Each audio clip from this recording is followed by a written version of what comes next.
कौन आया है इतनी रात को, चैन नहीं है।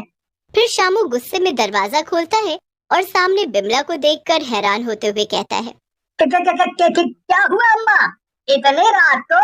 सब ठीक तो है ना? सरपंच जी आ गए। शामू की बात सुनकर बूढ़ी बिमला रोने लगती है और बोलती है, सब ठीक होता तो तेरे पास क्यों आती बेटा? इतनी रात हो गई लेकिन अभी तक सरपंच जी का कुछ भी पता नहीं। मेरा तो दिल बैठा जा रहा है, कुछ अनहोनी ना हो गई हो उनके साथ। बिमला की बात सुनकर शामू उन्हें समझाता हुआ बोलता है, आप चिंता मत करो अम्मा, मैं अभी गांव वालों को साथ में लेकर उन्हें ढूंढने जाता हूँ, आप घर जाओ। फिर शामू, नटवर और बाकी के गांव वाले रात में ही सरपंच जी को ढूंढने लगते हैं। तभी वहां जोर जोर से हवाएं चलने लगती हैं और जोरों से बिजली कड़कती है। नटवर डरते हुए बोलता है, अरे भैया, हमने भूतिया कार्टून में देखा है, जब कोई भूत या चुड़ैल आती है तब ऐसा कुछ होता है। मुझे लगता है कोई अनहोनी होने वाली है। लेकिन सब गांव वाले नटवर की बात को नजरअंदाज करके आगे बढ़ जाते हैं। उधर तालाब में हलचल होने लगती है और तालाब से सरपंच का भूत बाहर आता है।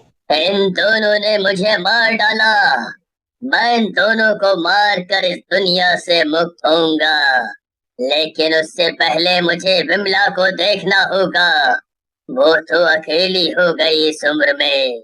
ऐसा कहकर सरपंच का भूत अपने घर की ओर जाता है और घर के दरवाजे से देखता है।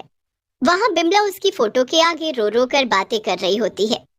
आप कहाँ चले गए स्वामी? मैं आपके बिना बिल्कुल अकेली हो गई।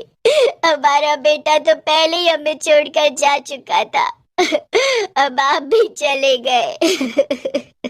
मैं इस उम्र में कहाँ जाऊंगी? सरपंच का भूत बिमला के पास जाता है। बिमला भूत को देखकर बोलती है, ये आपके साथ क्या हो गया स्वामी? आपका ये हाल किसने किया? बिमला को देखकर सरपंच बोलता है, बिमला, मैं अब तेरे हाथों से बनी रोटी कभी नहीं खा पाऊंगा। मैं मर चुका हूँ, मुझे मार डाला गया है, लेकिन मैं उन दोनों को छोड़ूंगा नहीं। मैं बस तुझसे मिलने के लिए आया था, अब मैं जा रहा हूँ। ऐसा कहकर सरपंच वहां से चला जाता है, लेकिन उसके जाते ही बिमला बेहोश हो जाती है और दिल का दौरा पड़ने से उसकी भी मौत हो जाती है। फिर सरपंच उन दोनों कातिलों को ढूंढने लगता है, लेकिन रामू और राका गांव में नहीं होते। उधर शामू और गांव वाले भी सरपंच को ढूंढ ढूंढ कर परेशान हो चुके होते हैं। फिर शामू, नटवर और बाकी के गांव वाले वापस गांव आ जाते हैं और बिमला के घर पहुंचते हैं। घर के अंदर बिमला की लाश पड़ी होती है। फिर शामू और बाकी के गांव के लोग मिलकर बिमला का अंतिम संस्कार कर देते हैं। उसी रात रामू और राका भी वापस गांव में आ जाते हैं। रामू और राका अपने घर की तरफ जा ही रहे होते हैं, तभी वहां सरपंच का भूत आ जाता है। भूत को देखकर दोनों घबरा जाते हैं और बोलते हैं, सरपंच, तुम तो मर चुके थे, लेकिन यहाँ कैसे? अच्छा लग रहा है तुम दोनों को डरते देखकर, बहुत ही अच्छा लग रहा है। तुम दोनों ने मुझे भी तड़पा के मारा था, मैं भी तुम्हें वैसे ही मारूंगा। ऐसा कहकर सरपंच उन दोनों को गर्दन से पकड़कर उठा लेता है और उनका गला दबाने लगता है। तभी वहां पर बिमला की आत्मा आ जाती है। बिमला की आत्मा को देख सरपंच उन दोनों को छोड़ देता है और बोलता है, ये क्या हुआ बिमला? तुम ऐसे कैसे? तुम मर कैसे गई? आप भी ना स्वामी, अरे मैं आपके बिना रह सकती हूँ कभी? आप मुझे छोड़कर जाने वाले थे, लेकिन मैं भी आपके पीछे पीछे आ गई। मैं सातों जन्म आपके साथ रहूंगी, समझे? और इन दोनों को भी छोड़ दो। ऐसा मत करो स्वामी, इन दोनों को इनके किए की सजा पुलिस देगी। फिर बिमला के कहने पर सरपंच का भूत दोनों को छोड़ देता है।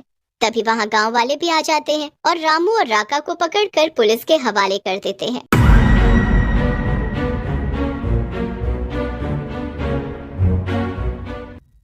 अलबेला सिटी में मौजूद गार्डन के अंदर फाउंटेन के ऊपर एक डॉल्फिन स्टैचू लगाई जाती है, जिसे देखने के लिए दूर दूर से काफी लोग आ रहे थे। देखते ही देखते कम अरसे में गार्डन बहुत फेमस हो जाता है। काफी दूर दूर से लोग गार्डन में डॉल्फिन स्टैचू देखने के लिए आते हैं। एक दिन गार्डन में डॉल्फिन स्टैचू की चोरी हो जाती है। गार्डन का ऑनर डिटेक्टिव मेहुल के असिस्टेंट मोटू लाल को कॉल करता है। मोटू लाल भी केस सॉल्व करने के लिए गार्डन में आ जाता है और गार्डन में मौजूद कुछ लोगों को सस्पेक्ट करते हुए इन्वेस्टिगेशन शुरू कर देता है। काशिफ इंस्पेक्टर को स्टेटमेंट देते हुए कहता है, मैं ऑफिस से डेली गार्डन आता हूँ, मुझे चोरी के बारे में कुछ नहीं पता। रियान भी इंस्पेक्टर को बताता है, मैं रोज जॉगिंग के लिए आता हूँ, मुझे भी चोरी के बारे में कुछ नहीं पता। अशरफ भी इंस्पेक्टर को स्टेटमेंट देते हुए कहता है, मैं अपने डॉग के साथ रोज खेलने के लिए आता हूँ, मुझे भी कुछ नहीं पता। ओल्ड मैन भी इंस्पेक्टर को बताता है, उसे भी चोरी के बारे में कुछ नहीं पता। कबीर भी इंस्पेक्टर को स्टेटमेंट देते हुए कहता है, वो अपने गर्लफ्रेंड का इंतजार कर रहा था, उसे भी कुछ नहीं पता। इन सबकी स्टेटमेंट सुनने के बाद इंस्पेक्टर समझ जाता है इन सब में से डॉल्फिन स्टैचू की चोरी किसने की है। दोस्तों, क्या आप इन सबको देखते हुए बता सकते हो चोरी किसने की है?